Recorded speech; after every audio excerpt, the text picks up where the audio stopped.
The Vorthic Armada materialized from hyperspace like a plague of steel locusts, their shadow falling across Earth's colonies with surgical precision. Admiral Kellen Voss watched the tactical displays aboard the UES Defiance, his weathered face carved from granite as 17 worlds winked out of communication within 6 hours. "They're not randomly attacking," Commander Lyra Casson observed, her fingers dancing across the holographic interface. "Look at this pad on Kepler for B, Proxima Centauri C, Wolf 1061C. They're targeting agricultural worlds first, then mining colonies." Voss nodded grimly. The Vorthic weren't conquerors in the traditional sense.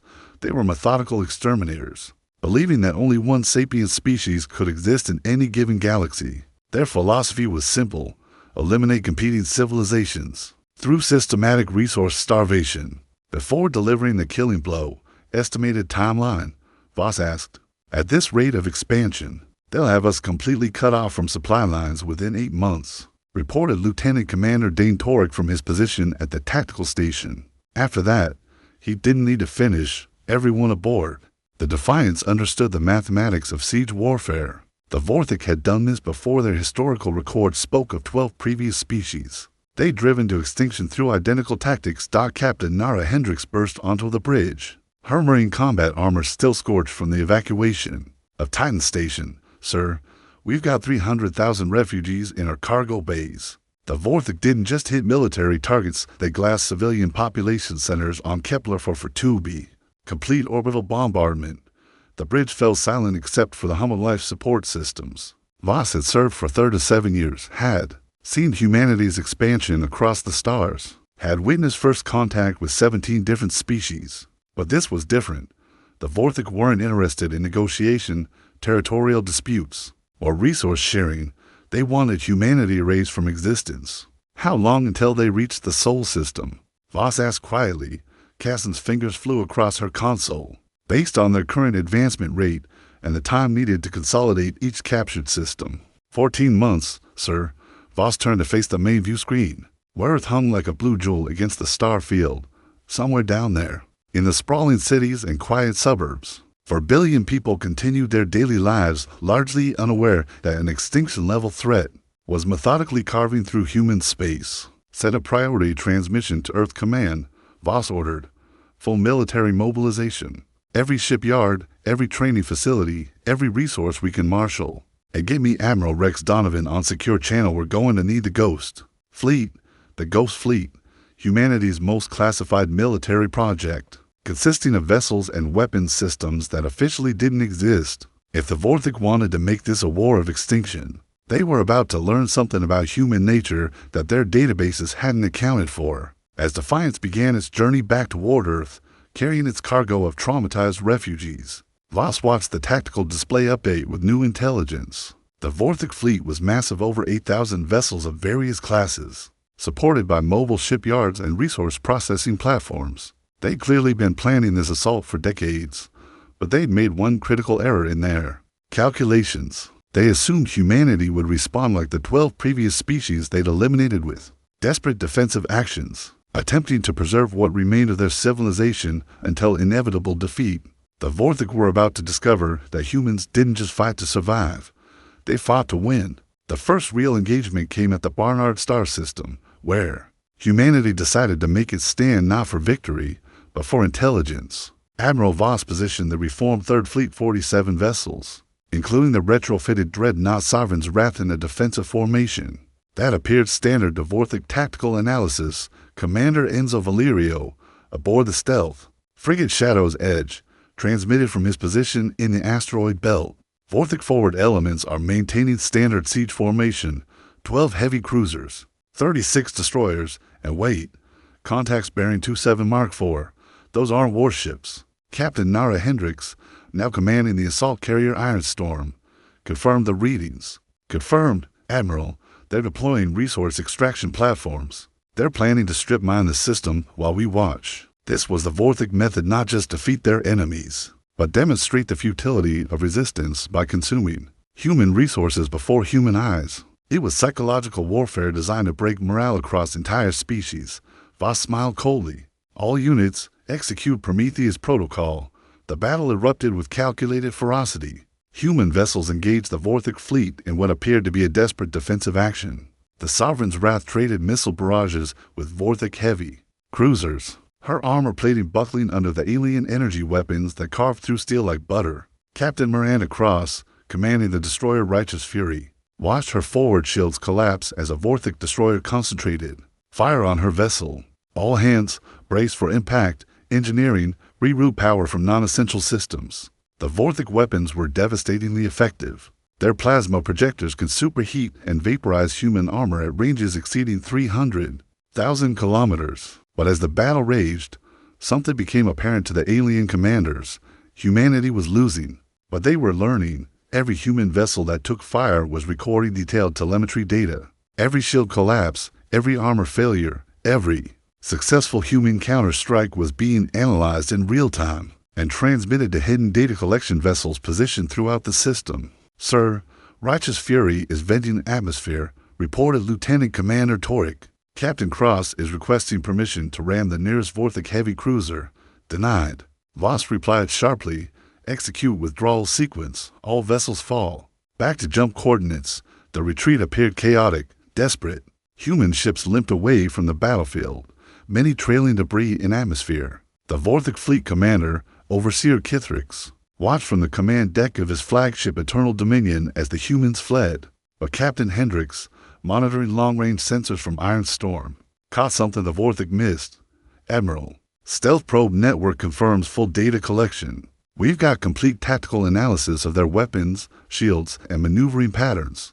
More importantly, the retreating human fleet had left behind something the Vorthic couldn't detect: microscopic nanoprobes attached to their hulls, designed to piggyback on Vorthic vessels back to their fleet staging areas. As the Vorthic began their resource extraction operations, consuming Barnard Star's asteroid belt with mechanical efficiency, they transmitted their tactical report back to the main fleet.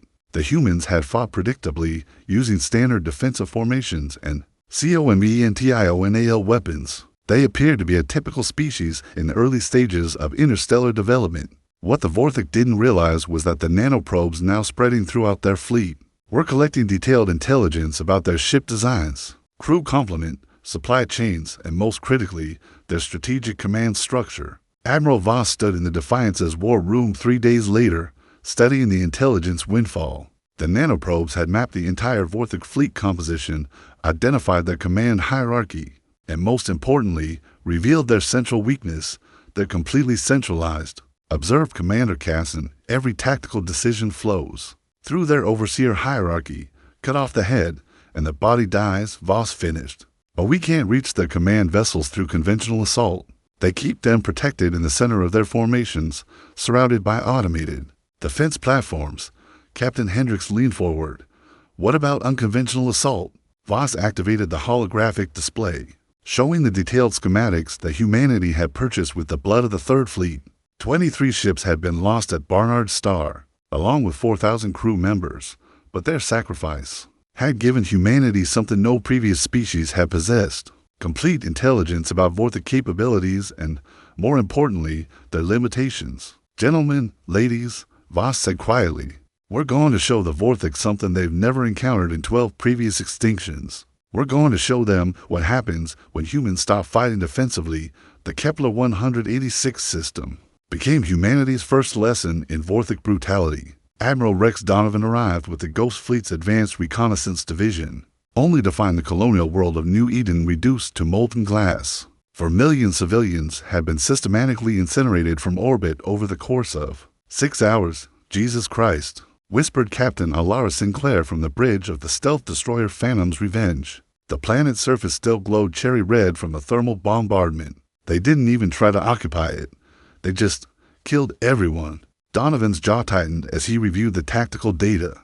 The Vorthic had deployed their cleansing protocol, a systematic extermination method that reduced entire biospheres to sterile rock. Intelligence reports from the nanoprobes confirmed this wasn't random cruelty. It was policy, sir, reported Commander Elena Vasquez from the intelligence station. "We're detecting massive fleet movements. The Vorthic are accelerating their timeline. They're not just targeting resource worlds anymore, they're going after population centers." The holographic display updated with horrifying efficiency. 17 human colonies marked for immediate extermination. The Vorthik had apparently decided that humanity's resistance at Barnard Star indicated a need for more aggressive pacification measures. Time to intercept the nearest extermination fleet, Donovan asked. 4 hours to reach the Ross 128 system, replied Captain Javier Montoya from the assault cruiser Vengeance Protocol. But sir, we're talking about engaging a full Vorthik battle group with only 12 vessels. Donovan studied the tactical projections. Ross 128b has to point 8 million colonists, including the largest pediatric medical facility in human space. The Vorthik extermination fleet consisted of 37 vessels, specifically configured for planetary bombardment. The mathematics were simple. 12 human ships against 37 alien vessels designed for genocide. All vessels, combat, speed to Ross 128. Donovan ordered. We're not letting another New Eden happen on our watch. The hyperspace journey to Ross 128 took 3 hours and 47 minutes. During that time, humanity's most advanced artificial intelligence systems worked around the clock to process the intelligence gathered from the nanoprobes. What they discovered changed everything, Admiral, reported Dr. Sarah Kane from the analysis deck of Phantom's Revenge. We've identified a critical flaw in Vorthik tactical doctrine. Their ships are designed for overwhelming firepower against inferior opponents, but their defense systems are calibrated for conventional energy weapons. Meaning? Donovan asked. Meaning they've never faced kinetic projectiles accelerated to significant fractions of light speed. Their shields are designed to disperse energy, not absorb momentum. The Ghost Fleet had been developing relativistic kinetic weapons for 3 years. Projectiles accelerated to 12% of light speed using experimental antimatter drives. At those velocities, a projectile the size of a marble could devastate a capital ship, but they'd never tested them in actual combat. The fleet dropped out of hyperspace to find the Vorthik already beginning their bombardment of Ross 128b. The planet's orbital defense platforms were burning wrecks, and the first waves of plasma bombardment were carving through the southern continent's major cities. All vessels execute Lazarus Protocol, Donovan commanded. The Ghost Fleet scattered into attack formation, their stealth systems making them nearly invisible to Vorthik sensors. But stealth wouldn't matter once they opened fire. The relativistic weapons would reveal their positions to every enemy vessel in the system. Phantom's Revenge fired first. Her experimental rail cannon launched a tungsten projectile at 36,000 kilometers per second directly at the Vorthik flagship Conquest Eternal. The projectile struck the alien vessels' forward shields with the kinetic energy of a nuclear warhead. The Vorthik ship exploded. Direct hit on enemy flagship, reported Captain Sinclair. Their shields couldn't absorb the kinetic impact, but the victory came at a price. The muzzle flash from the relativistic weapon revealed Phantom's Revenge's position to the entire Vorthik fleet. 36 enemy vessels immediately concentrated fire on the human destroyer. All power to rear shields, Sinclair shouted as her ship bucked under the alien barrage. Engineering, I need everything you've got. The Phantom's Revenge lasted 47 seconds under concentrated Vorthik fire before her reactor containment failed. Captain Sinclair and her crew of 234 died instantly in the antimatter explosion, but their sacrifice had proven something crucial. Humanity could kill Vorthik ships. The battle raged for 6 hours. The Ghost Fleet's relativistic weapons devastated the alien bombardment fleet, but at terrible cost. By the time the last Vorthik vessel was destroyed, only 4 human ships remained operational. Ross 128b was saved, but barely. The planet's northern hemisphere was a wasteland of glass and radiation. 800,000 colonists were dead, and the survivors faced a toxic environment that would take decades to recover. Admiral Donovan stood in the medical bay of the Vengeance Protocol, looking down at the body of Captain Sinclair, recovered from the wreckage of her ship. She was 28 years old.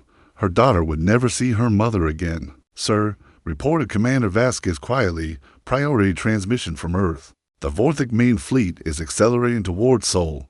Estimated arrival time, 6 months. Donovan closed his eyes. 6 months to prepare for the extinction of humanity. Sent a message to Admiral Voss. He said, tell him we've proven the kinetic weapons work, but we're going to need a lot more ships and a lot more people willing to die. The Titan shipyards had never operated at such capacity. Admiral Voss walked through the construction bays, where humanity's industrial might was being forged into instruments of war. 3,000 vessels in various stages of completion, from nimble destroyers to the massive new Retribution class. Dreadnoughts designed specifically to mount relativistic weapon systems. Production estimates? He asked Chief Engineer Marcus Holloway, whose bloodshot eyes spoke of 90-hour work weeks. We can deliver 800 operational vessels in 4 months, Holloway reported. But Admiral, we're drafting teenagers. Now, the training academies are graduating cadets after 8 weeks instead of 2 years. Voss nodded grimly. The mathematics of survival were harsh. The Vorthic main fleet consisted of over 6,000 vessels. Even with humanity's new kinetic weapons advantage, they needed numbers. Commander Lyra Casson approached with a data pad. Sir, we've received tactical intelligence from the Ross 128 engagement. The Vorthic are adapting faster than anticipated. The holographic displays show drone footage from the latest Vorthic attacks. Their ships now deployed in scattered formations, specifically designed to minimize damage from kinetic weapons. More concerningly, they've begun using automated defense platforms, equipped with interceptor systems. They're not stupid, observed Captain Nara Hendricks, recently promoted to command the new dreadnought Earth's Fury. They analyze our tactics just like we analyze theirs, which means, Voss concluded, we need to escalate beyond tactics. The tactical shift began with Operation Broken Arrow. Instead of engaging Vorthic fleets in traditional space battles, humanity would target their support infrastructure, supply convoys, repair facilities, and most critically, their mobile shipyards. That enabled sustained operations deep in human space. Captain Tomoko Nakamura led the first deep strike mission aboard the stealth carrier Silent Thunder. Her target, a Vorthic logistics hub in the Alpha Centauri system, protected by only moderate defenses but critical to enemy operations. Remember, she addressed her pilots before launch. We're not here to win a glorious battle. We're here to cut their supply lines and get out alive. The 24 fightercraft launched from Silent Thunder were equipped with the new Hellfire missiles, each containing a micro-antimatter warhead, capable of vaporizing a Vorthic heavy cruiser. But the weapons were in limited supply, and each fighter carried only 2. The attack began at 03 for 7 hours. Nakamura's squadron struck the logistics hub's fuel depot first, creating a chain reaction that destroyed 3 automated refineries and severed power to the station's defense grid. The secondary wave targeted the repair docks where for Vorthic heavy cruisers were undergoing maintenance. Target acquired, reported Lieutenant Jake Morrison as his fighter screamed toward the nearest enemy vessel. Fox 3, the Hellfire missile struck the Vorthic cruiser's reactor section. The antimatter warhead created a brief new star as the alien vessel disintegrated, taking the nearby ships with it in the explosion. But the Vorthic response was swift and brutal. Fighter squadrons launched from hidden hangars throughout the system, their plasma weapons slicing through the attacking human forces with devastating efficiency. I'm hit, screamed Lieutenant Commander Ana Rodriguez as her fighter's left wing disintegrated under alien fire, controls not responding. Rodriguez's fighter spiraled toward the logistics hub's main processing facility, with her controls dead and ejection system damaged. She made a final transmission, "Tell my kids I love them."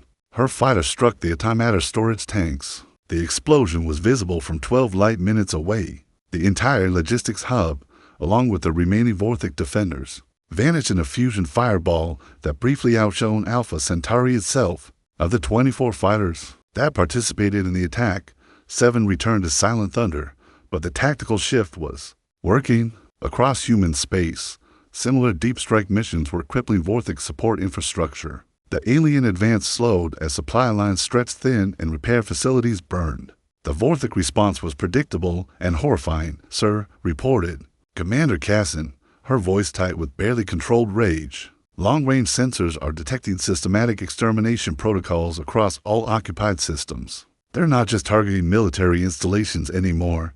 They're killing everything. The tactical displays updated with the scope of the horror. 12 worlds simultaneously bombarded from orbit.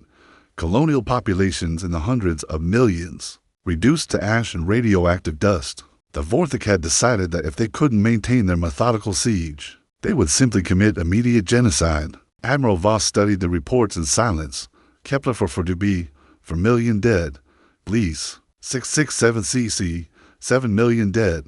Wolf 1061c, 12 million dead. They're forcing our hand. He said quietly, "They know we can't ignore mass civilian casualties. They're trying to draw us into premature engagement." Captain Hendricks slammed her fist on the tactical table. "We can't just let them murder entire populations. We also can't throw away our fleet in a hopeless assault," Voss replied. "Not when we're 4 months away from having the force strength to actually win." But the moral calculus was becoming unbearable. Every day of preparation cost millions of civilian lives. Every strategic delay was paid for in the blood of innocents. "Sir," whispered Lieutenant Commander Torek, "there's something else. Intelligence reports suggest the Vorthik are studying the bodies. They're conducting biological analysis of human remains." Voss felt eyes form in his stomach. "For what purpose? Unknown, sir. But their previous extinction suggests they may be developing biological weapons, specifically tailored to human physiology." The war had just escalated beyond conventional tactics. The Vorthik weren't just trying to conquer humanity, they were trying to ensure that human DNA itself would be eradicated from the universe. Admiral Voss activated the priority communication channel to Earth Command. "This is Admiral Voss requesting immediate authorization for Protocol Omega. Protocol Omega, humanity's final contingency plan, developed in the darkest hours after first contact with the Vorthik. If conventional warfare failed, if tactical superiority proved insufficient, if humanity faced extinction, they would take the Vorthik with them." The Battle of Proxima Centauri began with humanity's largest fleet ever assembled. Admiral Voss commanded 947 vessels arrayed in a battle formation that stretched across 3 million cubic kilometers of space. The Defiance took position at the center of the formation, surrounded by the new Retribution class dreadnoughts, whose relativistic cannons could strike targets at light speed. "Enemy contacts bearing 097 Mark 15, reported Commander Casson. Mother of God, sir, I'm reading over 4,000 Vorthik vessels." The Vorthik main fleet emerged from hyperspace like a steel tsunami. Their formation was perfect, disciplined, and designed specifically to counter humanity's kinetic weapons advantage. Overlapping shield matrices, rapid evasion patterns, and a three-dimensional battle structure that would make concentrated fire nearly impossible. Overseer Kithrix aboard the massive command ship Eternal Dominion studied the human formation with what passed for satisfaction among his species. The humans had committed their entire remaining fleet a desperate gamble that would end their resistance permanently. "Begin the cleansing," Kithrix commanded. The battle erupted across all vectors simultaneously. Vorthik plasma bombardments lit up space as human kinetic projectiles streaked between the fleets at impossible velocities. The first casualties came within seconds. The human destroyer Valiant disappeared in a sphere of superheated plasma as 3 Vorthik cruisers concentrated fire on her position. Captain Ellen McBride and her crew of 300 died instantly, but humanity struck back with devastating force. The dreadnought Retribution fired a full salvo from her relativistic cannons, sending tungsten projectiles at 15% of light speed into the heart of the Vorthik formation. 4 alien heavy cruisers exploded in sequence as the kinetic energy tore through their hulls like tissue paper. "Direct hits on enemy heavy units," reported Captain Hendricks from Earth's Fury. "Their new shield configurations can't handle our upgraded velocities." The battle became a nightmare of mathematics and mortality. For every Vorthik ship destroyed, humanity lost 2 vessels to the aliens' superior numbers and concentrated firepower. But the human crews fought with desperate determination, knowing that defeat meant the extinction of their species. Commander Enzo Valerio, now commanding the assault carrier Storm's End, launched his fighter squadrons directly into the teeth of the Vorthik formation. All wings, maximum burn, hit their command vessels. 200 human fighters screamed toward the center of the alien fleet, their Hellfire missiles representing humanity's hope for decapitating the Vorthik command structure. But the enemy had learned from previous engagements. Automated point defense systems filled space with plasma bursts, creating an impenetrable wall of destructive energy. Lieutenant Colonel Maria Santos watched her squadron disintegrate around her, as one fighter after another vanished in brief spheres of light. "Gold leader to Storm's End," she transmitted, her voice steady despite the chaos around her. "Heavy casualties. We're not going to make it through their defensive perimeter." "Negative. Gold leader," Valerio replied. "Continue attack run. We need those command ships down." Santos banked her fighter through a barrage of plasma fire, watching her wingman Lieutenant Torres spiral away in a cloud of debris and flame. Of her original 12-fighter squadron, only for remain operational. But they pressed the attack with suicidal determination. Santos armed her final Hellfire missile and targeted the Vorthic command ship Eternal Dominion. The massive vessel loomed ahead, its hull bristling with weapons systems that filled space around her fighter with deadly energy. "This is Gold Leader," she transmitted as her fighter's shields failed and cockpit began to fill with smoke. Fox 3. Fox 3. The Hellfire missile streaked toward its target just as Santos' fighter exploded. Under concentrated alien fire, the Automata warhead struck Eternal Dominion's command section, but the massive ship's armor absorbed the impact with minimal damage. The fighter attack had failed, costing humanity 200 of its best pilots, but the main battle continued with unrelenting brutality. The human battle line buckled as Vorthic heavy cruisers broke through the destroyer screen, their plasma weapons carving through human armor like butter. The frigate Courage listed to starboard as her reactor containment failed, venting radioactive atmosphere into space. "All hands abandon ship," Captain Derek Liu ordered as his vessel began to break apart. "Repeat, all hands abandon." The transmission cut off as Courage exploded, taking Captain Liu and 200 crew members with her. But humanity's new weapons were extracting a terrible price. From the Vorthic fleet, the relativistic cannons of the Retribution-class dreadnoughts could penetrate any known shield system, and their rate of fire was increasing as the gun crews gained combat experience. The dreadnought Humanity's Wrath fired a coordinated salvo with her sister ships, sending 12 tungsten projectiles into a cluster of Vorthic heavy cruisers. The kinetic impacts created a brief constellation of explosions. As alien vessels disintegrated under the impossible energies, enemy formation fragmenting, reported Lieutenant Commander Torek. "Their center line is collapsing, but the victory came at an unbearable cost." The tactical display showed the brutal mathematics of the engagement. Of humanity's original 947 vessels, less than 400 remain operational. The space around Proxima Centauri was filled with debris from both fleets' twisted metal, frozen atmosphere, and the bodies of thousands of dead crew members. Admiral Voss studied the tactical situation with grim determination. The Vorthic fleet was damaged but still formidable, with over 2,000 vessels remaining. Humanity had proven they could kill the aliens, but not fast enough to prevent their own extinction. "Sir," reported Commander Casson quietly, "we're receiving priority transmissions from the surviving colony worlds. They're requesting evacuation assistance." Voss closed his eyes. The colonies were doomed. There weren't enough ships remaining to mount effective evacuations. Millions of civilians would die while the fleets mauled each other above Proxima Centauri. But there was one final option. "Signal the Prometheus," Voss ordered. "Tell Captain Rodriguez to execute Protocol Omega, the experimental vessel Prometheus, hidden in the outer system's asteroid belt. Receive the authorization code for humanity's ultimate weapon." Captain Isabella Rodriguez looked at the device. That had taken 3 years to construct the artificial black hole generator, capable of consuming entire star systems. If humanity couldn't save itself, it would take the Vorthic with it into oblivion. The Prometheus emerged from the asteroid belt like humanity's final judgment. Captain Isabella Rodriguez stood on her bridge, knowing that the next hour would determine whether humans would join the 12 species the Vorthic had already exterminated, or whether this system would become a monument to mutual annihilation. "Artificial Singularity Generator is online," reported Chief Engineer Dr. Samuel Park, his hands trembling as he initialized the weapon that could devour stars. "Sir, at current power levels, we can create a micro-black hole with an event horizon of approximately 50 kilometers. Estimated consumption time for this entire system, 72 hours. Rodriguez studied the tactical display showing the ongoing massacre above Proxima Centauri. Admiral Voss's fleet was down to 312 operational vessels, while the Vorthic still maintained over 1,800. The mathematics were unforgiving. Humanity would be extinct within 6 hours.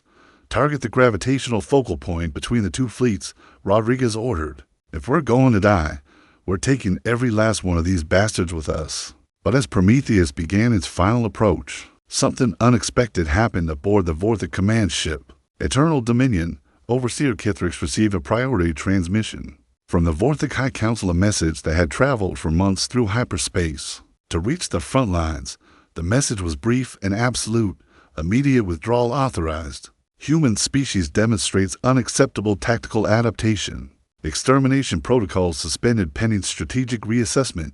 For the first time in the Vorthic's recorded history, they were retreating from a prey species. But Kithriks faced a problem. The human fleet was still fighting with desperate fury, and their new weapons were continuing to inflict unacceptable casualties. A withdrawal under fire would be seen as weakness, potentially encouraging other species to resist Vorthic expansion. The Overseer made a decision that would define the next phase of the war. Deploy the biological weapon, he commanded. Deep in the Eternal Dominion's research bays, containers of weaponized pathogens were loaded into long-range delivery systems. The Vorthic had spent months analyzing human biology from the corpses. On conquered worlds, engineering a virus specifically designed to target human cellular structure. The pathogen would kill every human in the system within hours of deployment. But the Vorthic had underestimated human intelligence capabilities. The nanoprobes still attached to their vessels had been monitoring their communications and research activities for months, sir. Commander Casson shouted from the Defiance's tactical station. Emergency transmission from our deep cover intelligence assets. The Vorthic are preparing to deploy biological weapons. Admiral Voss felt time slow round him. A biological weapon deployment would mean the death of every human in the system, military and civilian alike. Even if they won the battle, they would lose the war. Time to deployment, he asked. 12 minutes, sir. Voss activated the fleet-wide communication system. All vessels, this is Admiral Voss. The enemy is preparing to deploy biological weapons that will kill every human in this system. We have 12 minutes to prevent the extinction of our species. He paused, looking at the tactical display where human and Vorthic ships continued their deadly dance. Among the stars, I won't lie to you, most of us are going to die in the next 12 minutes, but if we fail, humanity dies with us. Every person you've ever loved, every dream you've ever had, every child who might have been born, all of it ends if we don't succeed. Across the human fleet, crews prepared for humanity's final gambit. Captain Hendricks aboard Earth's Fury led the charge directly at the Vorthic command ship. Her dreadnought's armor was already failing from previous damage, but her relativistic cannons were still operational. All power to forward guns, she commanded. I want everything we've got on that command ship. The Earth's Fury accelerated to ramming speed, her guns firing continuously at the massive alien vessel. Tungsten projectiles struck Eternal Dominions, hull at 20% of light speed, each impact releasing the energy of a nuclear warhead. But the Vorthic ship was enormous, over 3 kilometers long, and designed to survive direct planetary bombardment. The kinetic strikes carved through its armor, but couldn't penetrate to the vital biological weapon storage areas. Captain Enzo Valerio, commanding the assault carrier Storm's End, made a desperate decision. All fighters, emergency launch. Target the biological weapon deployment systems. His remaining squadrons launched into the teeth of the Vorthic defensive perimeter, knowing they faced certain death, but willing to sacrifice themselves for the possibility of humanity's survival. Lieutenant Jake Morrison, one of the few surviving pilots from the earlier fighter attacks, armed his final Hellfire missile and targeted what intelligence indicated was the biological weapon storage facility. This is Raptor 7. He transmitted as plasma fire filled space around his fighter. I have visual on the target. Going in. Morrison's fighter took a direct hit from a Vorthic plasma cannon, severing his left wing and destroying his primary flight controls. But he maintained his attack vector through sheer force of will. Tell my wife I love her, he transmitted as his fighter spiraled toward the alien command ship. The Hellfire missile launched just as Morrison's fighter exploded. The Antimatter warhead struck the biological weapon storage facility with devastating force, creating a chain reaction that vaporized 3 decks of the massive Vorthic vessel. But one deployment system remained operational.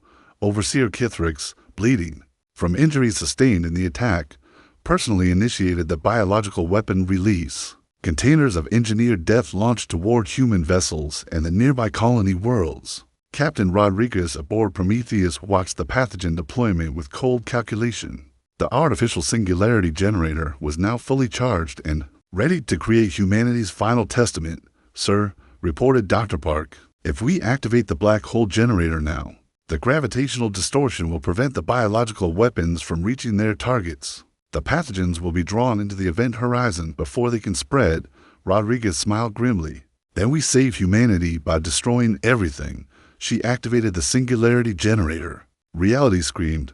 The micro black hole materialized in The space between the fleets, like a wound in the universe itself, its event horizon, 50 kilometers in diameter, began consuming everything within its gravitational reach with implacable hunger. The Vorthic biological weapons, launched only moments before, were caught in the artificial singularity's gravitational field. The pathogen containers stretched into thin streams of matter, before disappearing beyond the event horizon, taking humanity's extinction with them into oblivion. Gravitational distortion increasing exponentially, reported Dr. Park from the Prometheus. All vessels must maintain minimum safe distance or be consumed. But the black hole's influence extended far beyond its visible boundary. Both fleets found themselves being drawn inexorably toward the growing singularity, their engines barely able to maintain stable orbits around the cosmic destroyer they had unleashed. Overseer Kithrix aboard the damaged Eternal Dominion made a desperate calculation. His massive command ship was damaged to escape the black hole's gravitational pull. In approximately 40 minutes, the vessel would cross the event horizon and be destroyed, but he could take the human fleet with him. All vessels, emergency acceleration toward human battle line, Kithrix commanded. If we are to be consumed by this abomination, we shall drag the humans into darkness with us. The surviving Vorthic fleet, over 1,000 vessels, began the final kamikaze assault, using the black hole's gravitational pull to accelerate their attack beyond anything their engines could normally achieve. They screamed toward the human battle line at incredible velocity, intent on mutual annihilation. Admiral Voss watched the alien death charge with grim admiration, even facing extinction. The Vorthic fought with tactical precision, but humanity had one final card to play. All vessels, execute Lazarus Final, Voss commanded. Across the human fleet, ships began a coordinated maneuver that defied conventional space combat doctrine. Instead of retreating from the black hole's gravitational influence, they accelerated directly toward it, using the artificial singularity as a gravitational slingshot. Captain Hendricks aboard Earth's Fury felt her dreadnought shudder as it entered the black hole's intense gravitational field. Engineering, all power to structural integrity, we're going to ride this monster like a wave. The physics were terrifying and beautiful. Human vessels dove toward the event horizon, their hulls creaking under gravitational forces that could tear apart planets. Before whipping around the black hole's gravity well at velocities approaching relativistic speeds, the maneuver with suicidal. Any miscalculation would send the ships beyond the event horizon into oblivion. But it also accelerated the human fleet to impossible speeds, turning every vessel into a kinetic weapon of unimaginable power. The two fleets collided in the most devastating space battle in galactic history. Earth's Fury, accelerated to 12% of light speed by the gravitational slingshot, struck the Vorthic heavy cruiser Conquest Divine with the kinetic energy of a small star. Both vessels vaporized instantly, their destruction visible from neighboring star systems. Captain Valerio storms and screamed through the Vorthic formation like an antimatter comet, her hull disintegrating from the impossible stresses, but her momentum carrying her directly into the engine section of Eternal Dominion. The assault carrier and an alien flagship destroyed each other in a fusion explosion that briefly outshone Proxima Centauri. The battle lasted less than 3 minutes. When the carnage ended, space around Proxima Centauri was filled with the expanding debris of two civilizations' finest warships. The black hole continued its relentless consumption, drawing in the wreckage of both fleets. Of humanity's original 947 vessels, 17 survived. Of the Vorthic main fleet's 4,000 ships, none remain operational. Admiral Voss stood on the Bridge of Defiance, one of the few vessels to successfully complete the gravitational slingshot maneuver without fatal damage. Around him, his surviving crew worked to restore damaged systems while monitoring the artificial singularity that continued to grow. "Sir," reported Commander Casson, her voice hoarse from the battle stress, "long-range sensors are detecting Vorthic retreat signatures across all human systems. They're withdrawing from every occupied world." Lieutenant Commander Torek looked up from his station with disbelief. "All of them, sir. Complete evacuation of human space. They're running." For the first time in recorded Vorthic history, they had encountered a species that fought harder than they did.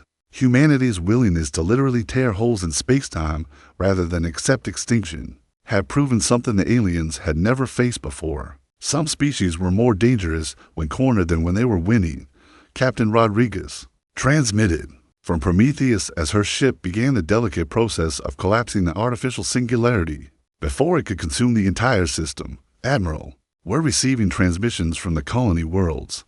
The Vorthic are leaving behind their infrastructure intact. They're just leaving. Voss activated long-range communications to Earth Command. This is Admiral Voss. The Vorthic main fleet has been destroyed. Enemy forces are withdrawing from all human systems. The siege is broken. The response from Earth came crackling through subspace minutes later. Admiral Voss, this is President Martinez. Confirm your last transmission. Did you say the siege is broken? Confirmed, Madam President. Humanity is no longer facing extinction, but victory had come at an almost unbearable price. The Battle of Proxima Centauri had cost humanity over 600 vessels and nearly 400,000 military personnel. The colonies attacked during the siege had lost over 40 million civilians in the weeks that followed. As rescue ships arrived to evacuate survivors and begin the long process of rebuilding. Intelligence reports began revealing the full scope of what had transpired. The Vorthic had withdrawn not just from human space, but from their expansion campaigns against 3 other species. Humanity's demonstration of tactical brutality, their willingness to create artificial black holes, rather than accept defeat, had fundamentally altered Vorthic's strategic doctrine. For the first time in their civilization's history, the Vorthic had encountered a species that scared them. Admiral Voss stood in the memorial hall aboard the rebuilt Titan station 6 months later, reading the names of the dead, carved into walls of black granite.